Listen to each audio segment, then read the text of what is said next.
Entonces empecemos por tratar de entender cuáles son los postulados de la teoría de la relatividad especial de Albert Einstein.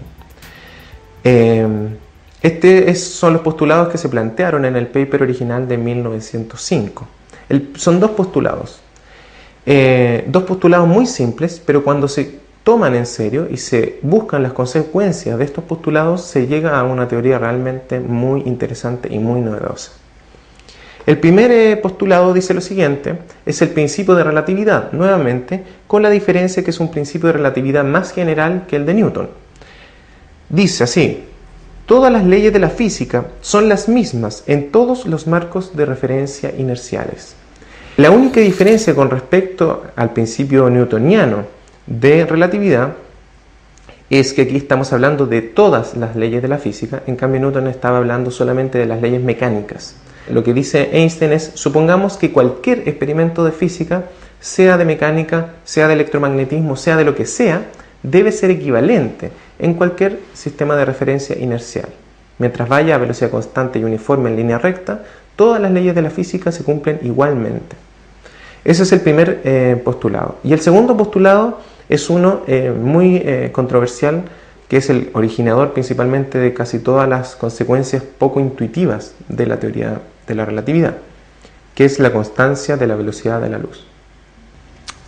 Este postulado dice lo siguiente: la rapidez de la luz en el vacío tiene el mismo valor, es decir, el que está diagramado ahí, pero aproximadamente 300.000 km por segundo. La rapidez de la luz en el vacío tiene el mismo valor en todos los sistemas de referencia inerciales. Sea cual sea el sistema de referencia inercial, vaya a la velocidad que vaya, siempre vamos a tener el mismo valor de la velocidad de la luz. Ese es el principio de Einstein. Dice: supongamos que fuera así, que en cualquier sistema de referencia, vayamos a la velocidad que vayamos, siempre vamos a ver a la luz moviéndose a 300.000 km por segundo. Ese hecho, si uno lo toma en serio, se deducen un cierto conjunto de consecuencias. Lo interesante es que esas consecuencias se corroboran. Veamos cuáles son esas consecuencias. La primera de ellas tiene que ver simplemente con cómo entendemos este segundo postulado.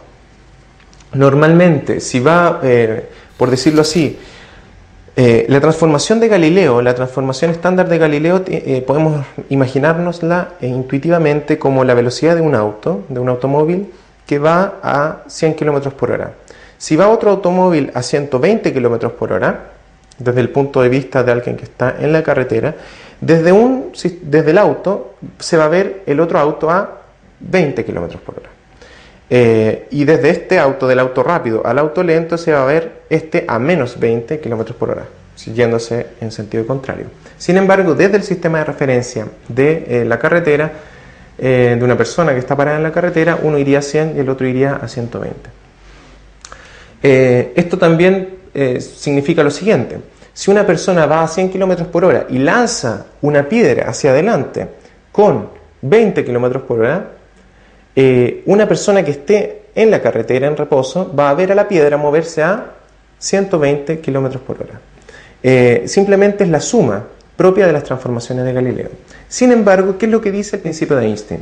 Dice, veamos la imagen: si es que un observador está abajo de la carretera o de un tren, en este caso, ¿ya?, y hay una persona dentro del tren que prende una linterna y por lo tanto lanza luz hacia adelante, la velocidad, si es que la velocidad del tren es v y la velocidad de la luz es c, es decir, 300.000 km por segundo, la velocidad con la cual la persona que está bajo el tren, que observa la velocidad de la luz, la va a medir o a observar no a v más c, sino que la va a medir nuevamente a c.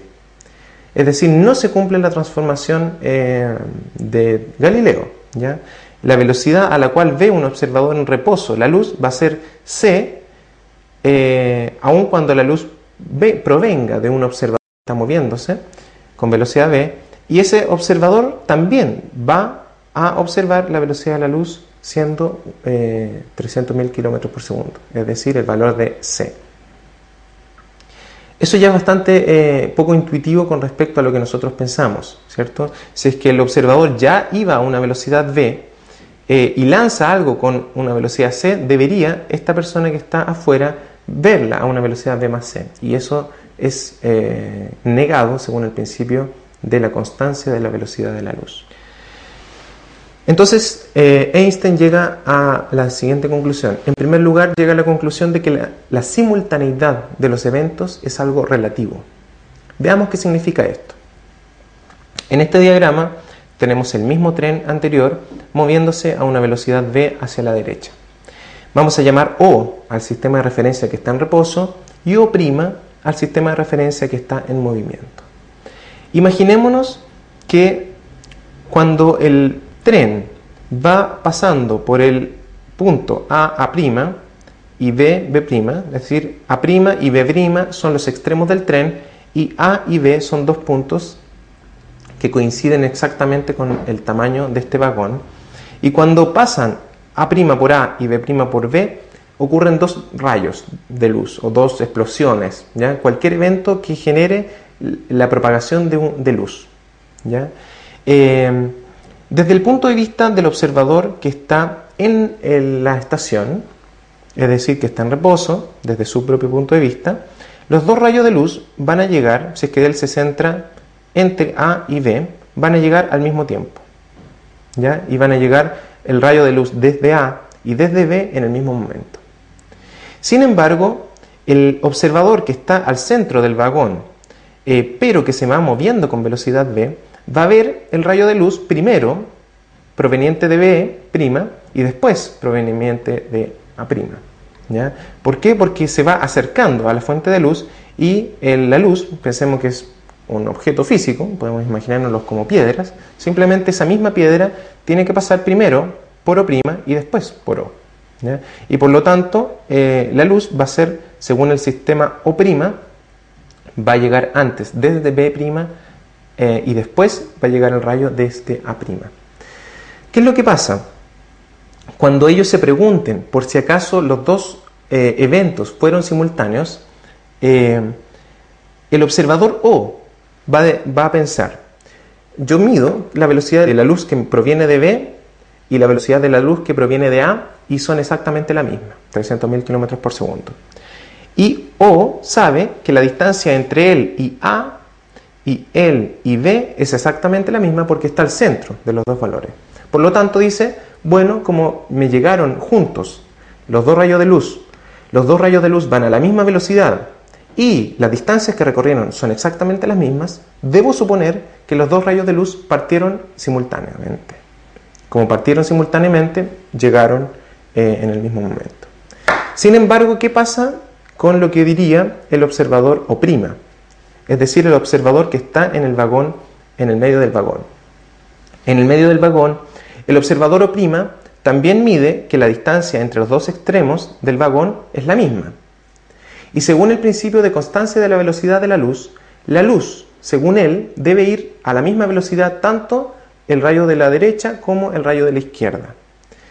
Y como uno llega antes que el otro, él está obligado a pensar que los dos eventos no son simultáneos. ¿Por qué? Porque si dos rayos vienen a la misma velocidad y recorren la misma distancia, la única explicación para que uno llegue antes que el otro es que uno partió antes que el otro. Y los dos eventos no son simultáneos. Esto es lo que sucede en la relatividad especial. La primera conclusión que se saca es que desde un punto de vista de un sistema de referencia en movimiento, los eventos que se consideran simultáneos, es decir, que ocurren en un mismo momento, no son equivalentes en un sistema que en otro sistema. Y no estamos hablando de que no los midamos como simultáneos, sino que efectivamente no son simultáneos. Pensemos qué significa esto. ¿Por qué sucede esto con la luz y no con una piedra, por ejemplo? Si es que fuera una piedra lo que se está lanzando, ¿ya? El observador O', claro, calcularía las dos distancias son las mismas, una me llegó antes que la otra, pero la piedra que viene desde la derecha viene más rápido. ¿cierto? Porque viene desde la derecha y el vagón se va aproximando hacia la derecha, por lo tanto va a sentir que la velocidad con la que llegó la piedra es mayor y que la otra piedra va a una menor velocidad.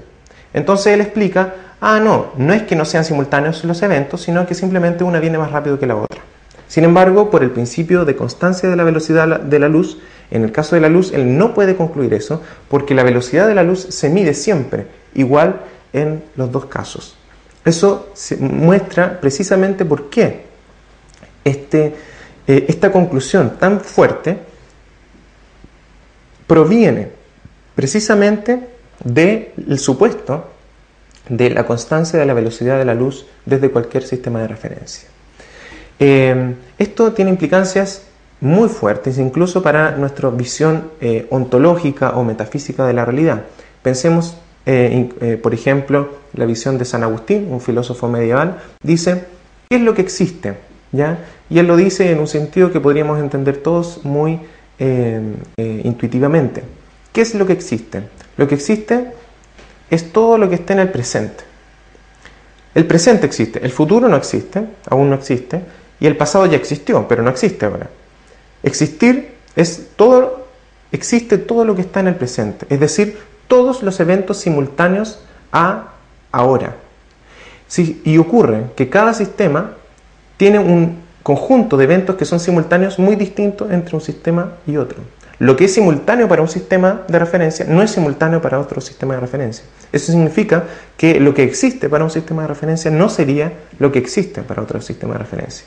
Eso ya sería una de las primeras implicancias fuertes con respecto a nuestra imagen habitual de la naturaleza, y vamos a volver a ese problema ontológico al final de esta clase. La pregunta es, bueno, si es que para un sistema 1, dos eventos que son simultáneos, en general no son simultáneos para un sistema 2, podemos preguntarnos, bueno, ¿cuál de los dos tiene razón? ¿Cuál de los dos sistemas tiene la razón con respecto a si los eventos son o no simultáneos? La respuesta desde el punto de vista de la relatividad es simplemente que los dos tienen razón y que la simultaneidad es un concepto relativo y no absoluto. Es un concepto relativo al sistema de referencia con el cual se está midiendo y no es un concepto absoluto. ¿Ya? En general la relatividad tiene que ver con esa idea, que no hay una manera correcta o única, por así decirlo, de evaluar dos eventos físicos.